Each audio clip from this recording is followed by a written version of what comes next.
Hi, Tone. Good morning. Kenny! Mike's not on. Kenny! Super Bowl! Super Browns! Yeah! Audio courtesy of the UH Browns Radio Network. It is time to get festive in downtown Cleveland, baby!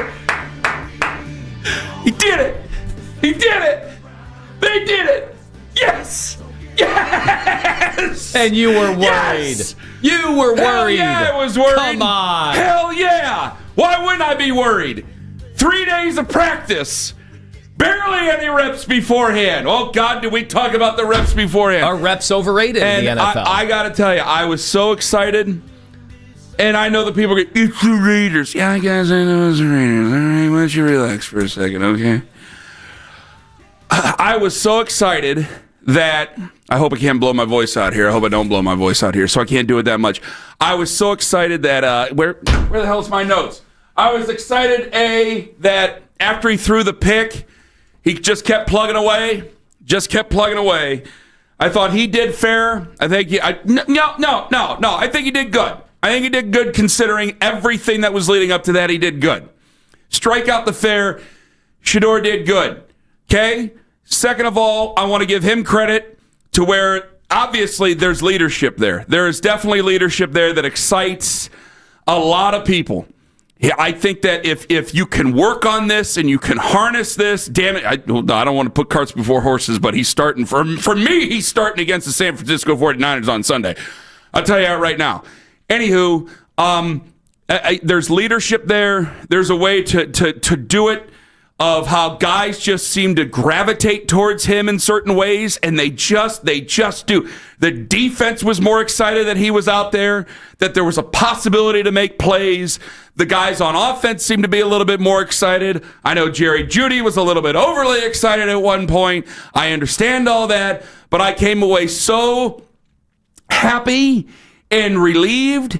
And let me tell you this, and this is going to be the most unpopular thing I say today. I want to give a lot of credit to Tommy Rees and Kevin Stefanski and the coaching staff, because I thought the game plan was excellent. I thought everything they did, I wrote, and you can take a look at the notes if you can read them. They're right there in real time. There was like one series where I'm like, I don't like that. The punt, I didn't really like that. But I still don't understand the punt. Well, we'll talk about the punt coming up. That's bizarre. But I think almost just everything, it was a way to take care of a guy that had not had a lot of reps, that comes from a different offense, that everybody was paying attention to in the 4 o'clock window. There was a lot of slop out there, and I know the hardcore football guys, the guys who grew up in the NFL, their dads were in the NFL, they were in the NFL, they were not paying attention to this game. That would be Shedeur. They were, the podcasters and guys like that, they weren't really paying attention to this game. But everybody else, the fans, the regular radio show hosts, guys like us, obviously we're in Cleveland, we're paying attention to this football game. And I think there was a lot of pressure. There was a ton. Did you see Dion at the beginning of that game? Oh, yeah. I wrote it down. I go, boy, he looks like every dad out there. Did I see him? They treated him like Taylor Swift. There was no, I thought, like, staring through like an athlete would. It was, man, this is a dad, and his son is getting a start, and I think he's nervous because of the situation that he's in and what it's going to lead to. And I think he felt the way a lot of fans did, except that's his son down there. And to see Shedeur keep his eyes down the field, try to find somebody to throw to instead of whatever we've been seeing, it gives me some sort of hope, gives me excitement, and makes me want to see him out there. But I got to give credit to the defense, to the offense, to the coaching staff, to the quarterback. I know the Raiders are terrible. It's their first road win in the Pacific time zone since 2012 or 2013. It's been forever since then, since before most of our kids were even born. It's a big issue to me. It's a nice win. I'm going to take it, and we're going to get ready for the San Francisco 49ers more than likely starting tomorrow, because we have a lot of fat to chew this morning. Go right on ahead. I mean, I was so pumped because, as you know, I had very little in the way of expectations going in. I thoroughly expected a lot of running backwards, the offense to look like totally disjointed. And I guess, they did have 10 3 and out, so we're not going to make it seem like the offense was some well-oiled machine. but I came in with no expectations. I just did not expect a lot. I'll be honest, going into the game. I think you guys heard that in a lot of our conversations throughout the week. You came in very nervous. I came in sitting back going, all right, let's see. Let's see what this is all about. This was going to go really bad. And I couldn't back away from that Wednesday through Friday. I go, man, I'm hoping, but I think this can go really, really, really bad. And what I was most impressed by is he didn't have a running game yesterday. I mean, they again just could not run the football. I mean, you look at the Judkins numbers, and if you would have told me that it was one of those games where, well, you're not going to really run the football well, that you're going to have all these 3 and outs, that I think we were halfway through the third quarter and they had like 4 first downs. If you would have told me that before the game, I would have said, oh my God, nobody's keeping their job. And instead, they comfortably had this lead. At no point did you think that the game was ever really in doubt. Did you? The way the defense was playing? When it was 14-3 at halftime, I was like, but I just figured.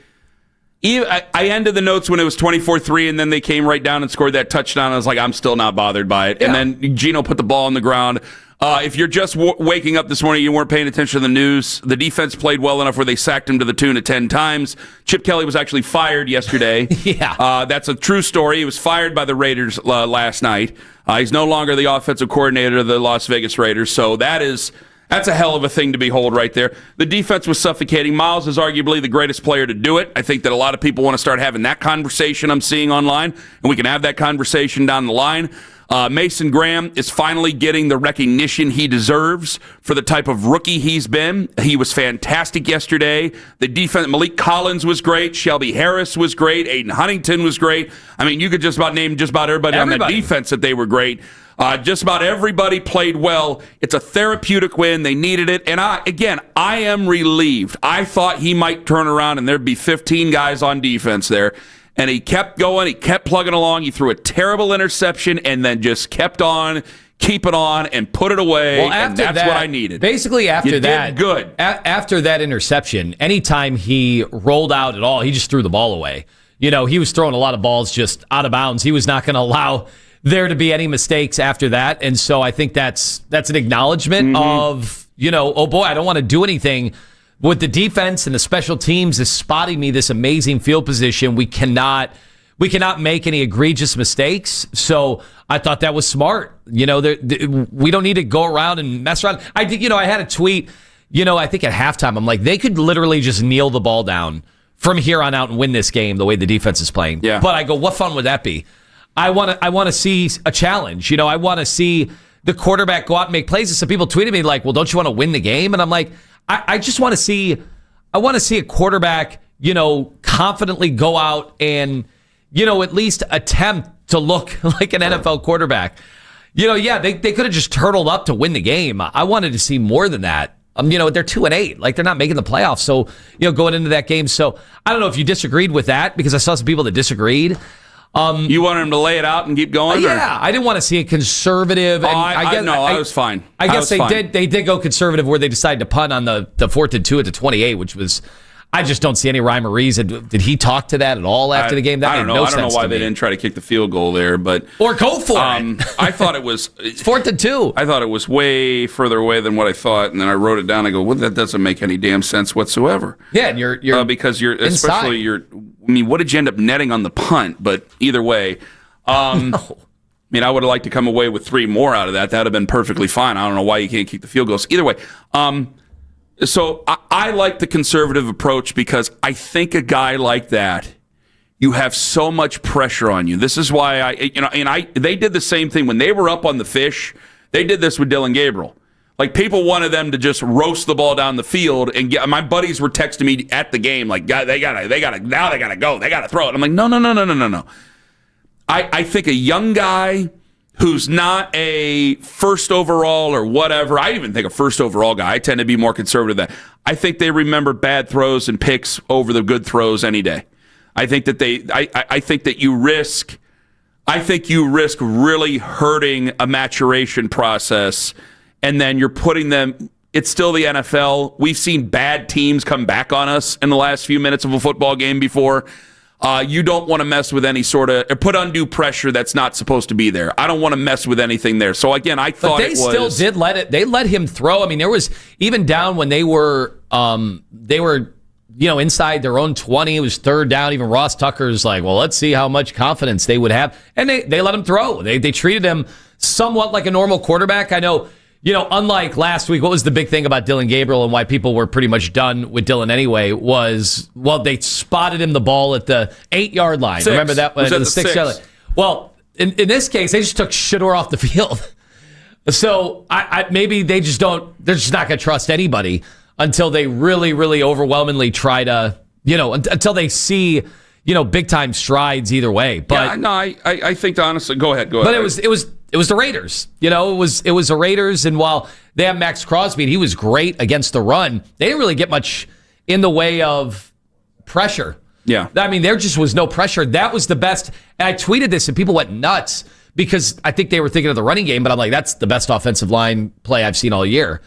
I thought it was by far it was the best offensive line. I mean, I thought that he could just kind of sit back there, and then when he needed to, he could show his ability to improvise and make some plays. I think credit to all of them. I mean, I think that you came away, and this isn't going to be. I understand that we want damning opinions after a game that Shedeur starts. I'm going to be. I'm obviously excited, and it's Super Bowl Super Browns because I told you there would be a level of exuberance here because I don't get a lot of chances to celebrate these things, and neither do you and neither do Browns fans, so they need to be excited.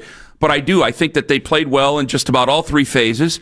I think that for the most part, they made the right decisions. Again, we can go back and forth, or we can question all we want to about the punt. I thought that was weird myself. But ultimately, I thought that, hey, you keep yourself conservative.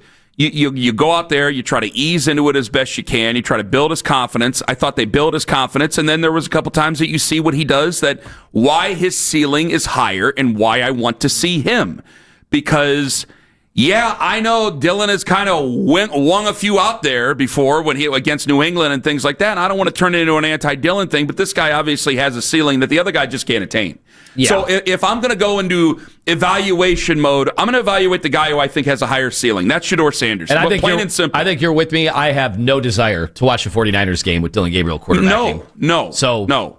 And I get it. Maybe Kevin yesterday, a bunch of people jumped on Kevin for not just coming out and saying it, but it's delicate because the dude, is in concussion protocol. That as much as we don't really have a lot of interest in him, I mean, they've got to approach that a little bit differently. But with that said, I think we're on the same page, right? It's got to be Shedeur. I'm not trying to be mean-spirited. I'm trying to tell the truth. It's got to be Shedeur. I got a much higher ceiling with one guy than I do the other. 216-474-0092. All right, how much credit are you giving Shedeur? What'd you think of him yesterday? What'd you think of the win? I thought that it was a great game plan. That's a hapless football team that you played. You made them fire their offensive coordinator. That's great. You went out there, you stuck it to them on the road. You did what a professional football team's supposed to do, and that's why I'm so excited about it, because obviously we've had a couple of scenarios where you didn't do what a professional football team's supposed to do. I give credit to the coaching staff. I give credit to the offensive line. I give credit to Shedeur. I give credit to everybody.